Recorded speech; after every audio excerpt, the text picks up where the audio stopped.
At Foundation Group, we love nonprofits, and we love working with our clients who are setting up these great organizations.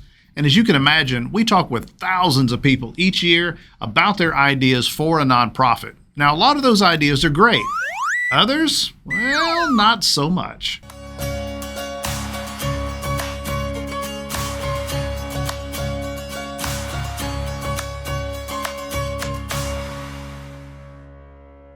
Hi, this is Greg McRae, founder and CEO of Foundation Group, and welcome back to our 501c3 University channel, where we strive to make nonprofit compliance understandable. So here's a question for you. Are there times when that idea of yours really shouldn't translate into a new nonprofit? Well, the answer is a resounding yes, and after this video, I think you're going to agree with me.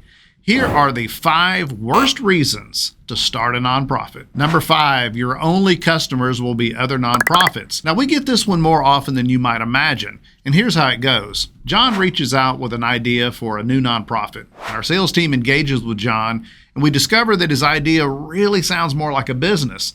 The catch is, all of John's potential customers will be other nonprofits. Now, that surely means his company can be a nonprofit too, right? Probably not. It's true that nonprofits can sell goods and services. Money that a nonprofit generates by selling stuff, that's called program revenue, and that's actually a good thing, assuming that the selling of goods and services directly furthers the charitable purpose of the organization.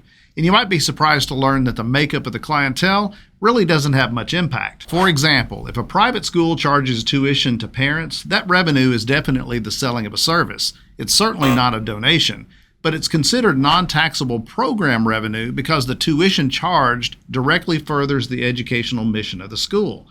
By contrast, let's consider a video production company. They want to be nonprofit because all their clients will be nonprofit.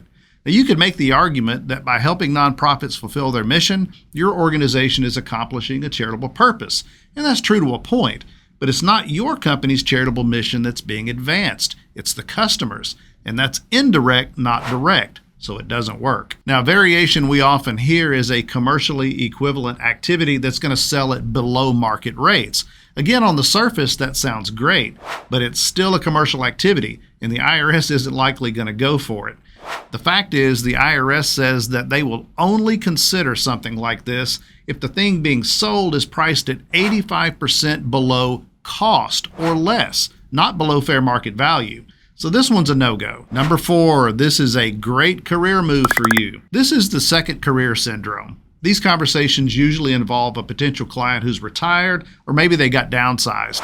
They're not ready for the rocking chair yet, and they've always had the idea for a nonprofit in the back of their mind.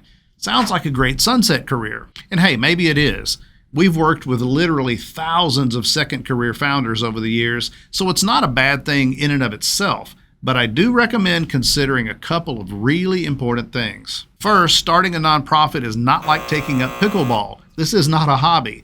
Getting a new organization established takes a lot of effort, and effectively running it takes even more. Second, it's not easy to just walk away if it doesn't work out. If you realize pickleball isn't for you, you can take your rackets to Goodwill and be done with it.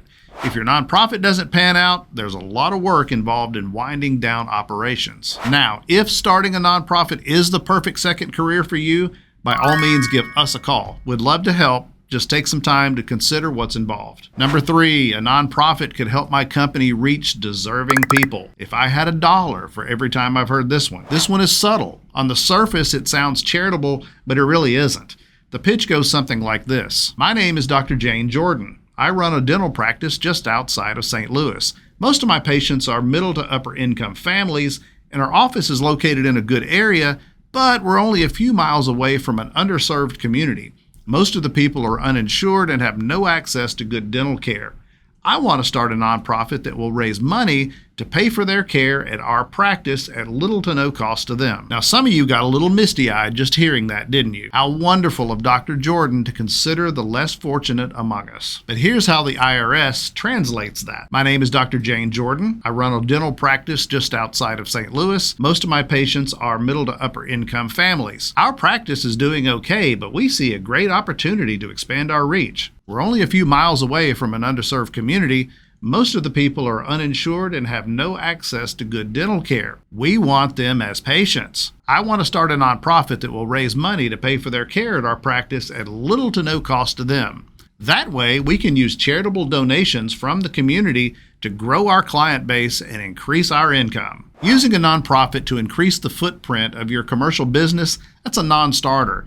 Even if your motive is truly altruistic, I doubt the IRS is going to see it that way. Alternatively, if you start a charity to cover the dental needs of your target population regardless of the dentist they choose to use, then maybe. But if it's solely to pay for care at your business, it's not going to work. Number 2, you want to help your niece or nephew or brother or neighbor down the street. Now, we hear this one pretty frequently. Somebody reaches out because they want to start a nonprofit to help a specific individual or family. And maybe this person is dealing with a cancer diagnosis. Sometimes it's a natural disaster or some other catastrophic event that is impacting this family. It's obvious that this is a situation where charity is appropriate, so it's got to be all right to start a nonprofit to raise money to help the situation, right? Unfortunately, the answer is no. And the primary reason is that a 501c3 cannot benefit a named individual or group of individuals. That's what the IRS calls inurement or private benefit, which is a fancy way of saying inappropriate personal gain. Yeah, the benefit does satisfy a charitable purpose, but the exclusionary nature of the benefit makes it automatically non-charitable. Now, if the recipient is another charity, that's fine, but it's not fine when the targeted recipient is a person. Also, from a practical standpoint, what happens when the need no longer exists? The nonprofit ceases to have an ongoing purpose and will either have to shut down or repurpose its efforts. There are a multitude of reasons why the IRS will not approve targeted charities like this. Best to stick with a crowdfunding platform for needs like these. Our number 1 worst reason to start a nonprofit: you heard there was grant money available. You wouldn't think that this one would come up that much, but it does.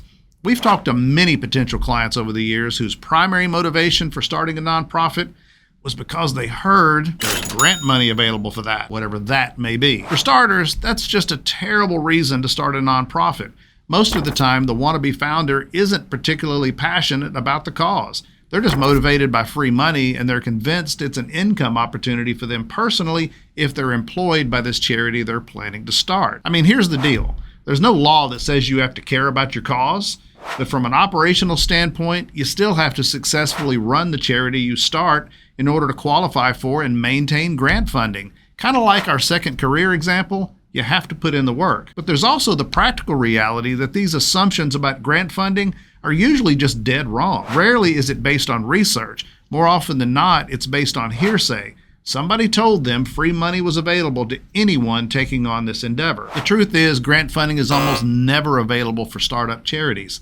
Funders typically only grant money to existing organizations that have already established a track record of successfully addressing the cause they were started for. There are exceptions to this, but they're unicorns. Now, we've been in business a long time, and we've heard it all: the good, the bad, and the really, really bad. This list is just an example of some of the bad stuff we hear on a regular basis. Fortunately, most people who reach out to us to start a nonprofit do not fall into these categories. They are good people with big hearts looking to make a difference in their communities. Got a good idea for a nonprofit?